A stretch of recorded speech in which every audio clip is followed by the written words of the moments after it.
भारतीय थानों कठेरिया महासंघ के बैनर तले विशाल सम्मेलन का आयोजन किया गया। इस सम्मेलन में भी कठेरिया समाज के लोगों ने जमकर एकजुटता दिखाई है। साथ ही सम्मेलन में कोरोना प्रोटोकॉल की जमकर धज्जियां उड़ाई गयी।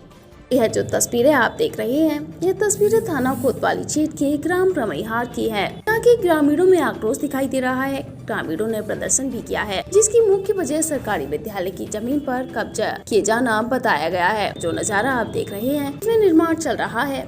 यह निर्माण कार्य आवास विकास कॉलोनी निवासी नरेंद्र यादव का बताया जा रहा है। ग्रामीणों का आरोप है कि पूरा अवैध निर्माण है, जो कि सरकारी जमीन पर किया जा रहा है। लगातार ग्रामीणों की ओर से इस निर्माण कार्य को रोके जाने की शिकायत की जा रही थी, लेकिन प्रशासन द्वारा इस ओर कोई ध्यान नहीं दिया गया, जिसके चलते मकान का निर्माण हो गया।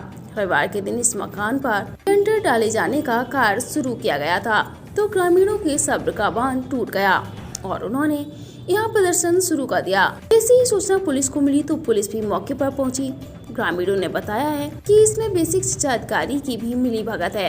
इतना ही नहीं, इस भवन का निर्माण हो रहा है, उसमें निकासी के लिए किसी भी तरफ से कोई रास्ता नहीं है और निकासी के लिए रास्ता बनाने के उद्देश्य से ही सरकारी जमीन पर कब्जा कर दरवाजे बनाने की कवायद की गई। फिलहाल प्रदर्शन को देखते हुए मौके पर पहुंची पुलिस ने निर्माण कार्य को स्थगित करा दिया और जांच पड़ताल होने के बाद ही निर्माण कार्य करने को कहा है। ग्रामीणों ने क्या कुछ बताया है, यह जरा आप भी सुनिए।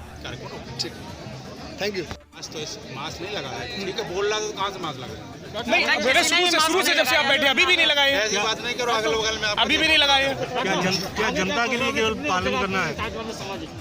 प्रदेश में विधानसभा चुनाव से पहले कितनी अच्छी नहीं है प्राइवेट पढ़ाई है। वो देखिए, वो तो बच्चों को भाई प्रोत्साहन क्या प्रोत्साहन करने के लिए ये बात कही नहीं, ये हम लोग मान सकते हैं कि वर्तमान में भारत सरकार शिक्षा की व्यवस्था अच्छी नहीं रखे है। उत्तर प्रदेश सरकार की शिक्षा मंत्री रहा हूँ, इसलिए मैं कह रहा हूँ नई शिक्षा नीति हम ही ने तैयार की थी और उसी नीति जी शिक्षा नीति हम प्रोफेसर आदमी है, हमें थोड़ा ऐसे लेता न समझे गुरु हो। हाँ, इसीलिए हमने शिक्षा के क्षेत्र में ये बात कही है कि हमारे जो समाज बहुत पीछे है, जो मजदूरी करे लेकिन अच्छे स्कूल में अपने बच्चों को पढ़ाए, इसके पीछे मकसद है। तो वही हम कह रहे हैं कि जो सरकारी अच्छा नहीं है, ये ऐसा तो ये कहाँ है मंत्री? सतर्क रहने के लिए गाइडलाइन जारी की गई है, कुछ नियम भी बनाए गए हैं और यहाँ हम देख सकते हैं कि कोरोना गाइडलाइन का जमकर पालन किया गया है। धज्जियां उड़ी हैं, आपने खुद भी मास्क नहीं लगाया है। इस पर क्या कहते हैं? क्या कोरोना और चुनावी रैली, सामाजिक रैलियां जान से ज्यादा हैं? नहीं, देखिए, अभी जिस तरह की परिस्थिति बनी है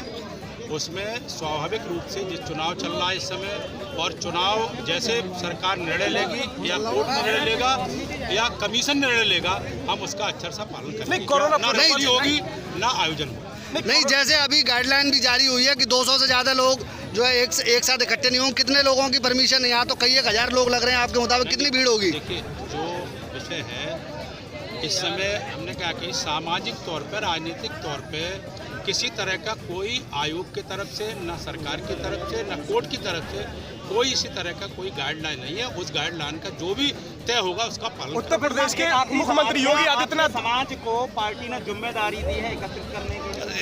नहीं, देखिए, समाज पार्टी नहीं दी, हम खुद ये काम कर गिरे ही जा रहे हैं। सामाजिकता या राजनीति? नहीं, पूरी तरह सामाजिक, कोई राजनीतिक बात नहीं। आपने सुना मेरे कोई भी उद्बोधन में कोई राजनीतिक बात नहीं। जनसभाएं कर चुके हैं, जिला के सम्मेलन कर चुके हैं और अब चूंकि आचार संहिता लगने वाली है और चुनाव के बाद हम इस तरह की सामाजिक जागरूकता की दिशा में और इसी तरह के सम्मेलनों का आयोजन करेंगे जिससे समाज में जागरूकता हो। और केवल उत्तर प्रदेश में नहीं, हम पंजाब, हरियाणा, बिहार और हमारा पश्चिम बंगाल, उड़ीसा, सभी प्रदेशों में हम जा रहे हैं और वहाँ पर जहाँ पर चुनाव नहीं है, चूँकि हम सांसद भी हैं, पार्टी के जिम्मेदार एक कार्यकर्ता भी हैं, इसलिए चुनाव में मुझे यही रहना पड़ेगा और चुनाव के बाद हम इस अभियान को फिर से आगे बढ़ाएंगे। प्रोफेसर साहब, इसकी क्या नाम, कठेरिया समाज की दूसरी रैली है 2-3 दिन के अंदर यहाँ पे मैनपुरी में। वो कोई बात नहीं, वो पहले तय हो गई थी, उसके कारण हो गई। तो क्या आप आरएसएस से जुड़े रहे, क्या आरएसएस, क्या बीजेपी ये सिखा रही कि अपने समाज में एकत्रित करके दूसरे समाज के लिए जहर घोलें?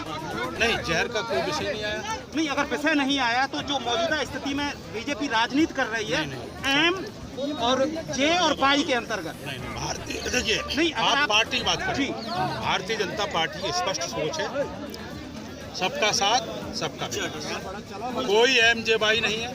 भारतीय जनता पार्टी जो हिंदुस्तान के लिए काम करती है, कोई भी दल है, कोई भी व्यक्ति है, कोई भी समाज है, वो भारतीय जनता पार्टी के साथ है। और भारतीय जनता पार्टी का हमारी जितनी भी केंद्र सरकार की, प्रदेश सरकार की योजनाएं हैं, हर वर्ग के लिए, हर जाति के लिए, हर धर्म के लिए। शिक्षा के लिए क्या इतनी व्यवस्थाएं ठीक नहीं है? जो लगातार आपने भी विश्वविद्यालय से, सरकारी संस्थानों से आपने पढ़ाई की है, पीएचडी करके आए हैं, तो क्या अपनी सरकार में इतनी व्यवस्थाएं ठीक नहीं है जो आप प्राइवेट स्कूल के लिए, शिक्षा के लिए लगातार कह रहे हैं? मैं इसलिए कह रहा हूँ कि जो समाज सबसे पीछे है उसको आगे आने के लिए कुछ ना कुछ करना पड़ेगा यार, इतना तो ना दबाओ।